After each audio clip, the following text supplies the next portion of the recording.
Motivational story in Hindi for success. आखिरी प्रयास। एक समय की बात है, एक राज्य में एक प्रतापी राजा राज करता था।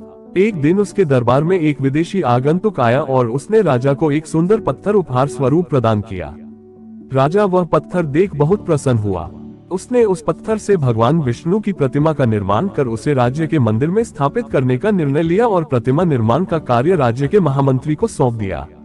महामंत्री गांव के सर्वश्रेष्ठ मूर्तिकार के पास गया और उसे वह पत्थर देते हुए बोला, महाराज, मंदिर में भगवान विष्णु की प्रतिमा स्थापित करना चाहते हैं। 7 दिवस के भीतर इस पत्थर से भगवान विष्णु की प्रतिमा तैयार कर राजमहल पहुंचा देना। इसके लिए तुम्हें 50 स्वर्ण मुद्राएं दी जाएंगी। 50 स्वर्ण मुद्राओं की बात सुनकर मूर्तिकार खुश हो गया और महामंत्री के जाने के उपरांत प्रतिमा का निर्माण कार्य प्रारंभ करने के उद्देश्य से अपने औजार निकाल लिए। अपने औजारों में से उसने एक हथौड़ा लिया और पत्थर तोड़ने के लिए उस पर हथौड़े से वार करने लगा, किंतु पत्थर जस का तस रहा। मूर्तिकार ने हथौड़े के कई बार पत्थर पर किए, किंतु पत्थर नहीं टूटा। 50 बार प्रयास करने के उपरांत मूर्तिकार ने अंतिम बार प्रयास करने के उद्देश्य से हथौड़ा उठाया, किंतु यह सोचकर हथौड़े पर प्रहार करने के पूर्व ही उसने हाथ खींच लिया कि जब 50 बार वार करने से पत्थर नहीं टूटा तो अब क्या टूटेगा।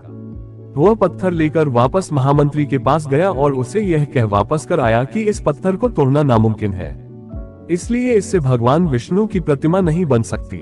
महामंत्री को राजा का आदेश हर स्थिति में पूर्ण करना था, इसलिए उसने भगवान विष्णु की प्रतिमा निर्मित करने का कार्य गांव के एक साधारण से मूर्तिकार को सौंप दिया। पत्थर लेकर मूर्तिकार ने महामंत्री के सामने ही उस पर हथौड़े से प्रहार किया और वह पत्थर एक बार में ही टूट गया। पत्थर टूटने के बाद मूर्तिकार प्रतिमा बनाने में जुट गया। इधर महामंत्री सोचने लगा कि काश पहले मूर्तिकार ने एक अंतिम प्रयास और किया होता तो सफल हो गया होता और 50 स्वर्ण मुद्राओं का हकदार बनता। सीख मित्रों, हम भी अपने जीवन में ऐसी परिस्थितियों से दो चार होते रहते हैं। कई बार किसी कार्य को करने के पूर्व या किसी समस्या के सामने आने पर उसका निराकरण करने के पूर्व ही हमारा आत्मविश्वास डगमगा जाता है और हम प्रयास किए बिना ही हार मान लेते हैं। कई बार हम 1-2 प्रयास में असफलता मिलने पर आगे प्रयास करना छोड़ देते हैं, जबकि हो सकता है कि कुछ प्रयास और करने पर कार्य पूर्ण हो जाता या समस्या का समाधान हो जाता। यदि जीवन में सफलता प्राप्त करनी है तो बार बार असफल होने पर भी तब तक प्रयास करना नहीं छोड़ना चाहिए जब तक सफलता नहीं मिल जाती। क्या पता जिस प्रयास को करने के पूर्व हम हाथ खींच ले वही हमारा अंतिम प्रयास हो और उसमें हमें कामयाबी प्राप्त हो जाए। 4 मोमबत्तियां। रात का समय था, चारों ओर घुप अंधेरा छाया हुआ था, केवल एक ही कमरा प्रकाशित था।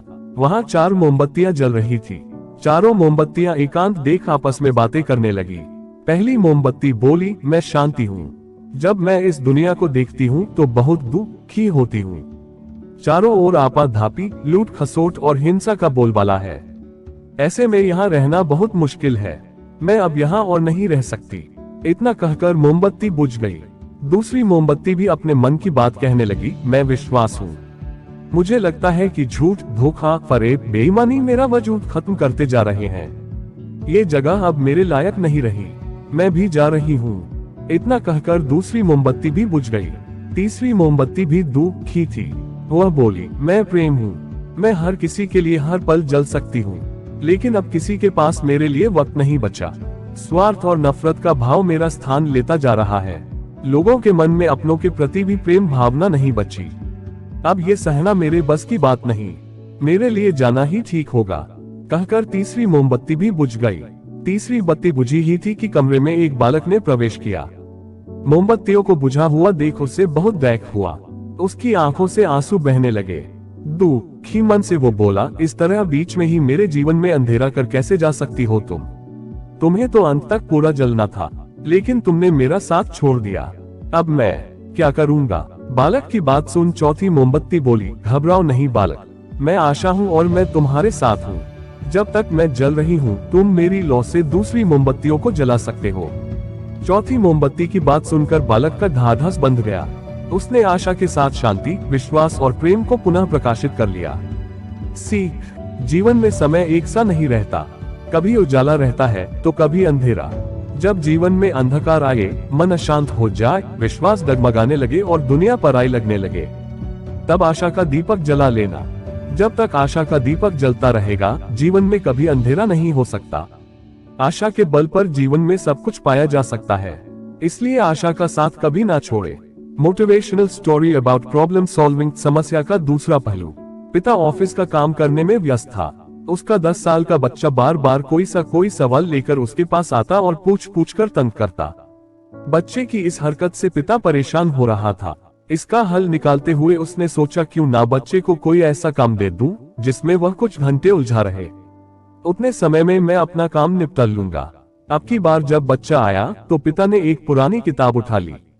उसके एक पेज पर वर्ल्ड मैप बना हुआ था। उसने किताब का वह पेज फाड़ किया और फिर उस पेज को कई छोटे छोटे टुकड़ों में काट दिया। वे टुकड़े बच्चे को देते हुए बोला, यह पेज पर वर्ल्ड मैप बना हुआ था। मैंने इसे कुछ टुकड़ों में बांट दिया है। तुम्हें इन टुकड़ों को जोड़कर फिर से वर्ल्ड मैप तैयार करना है।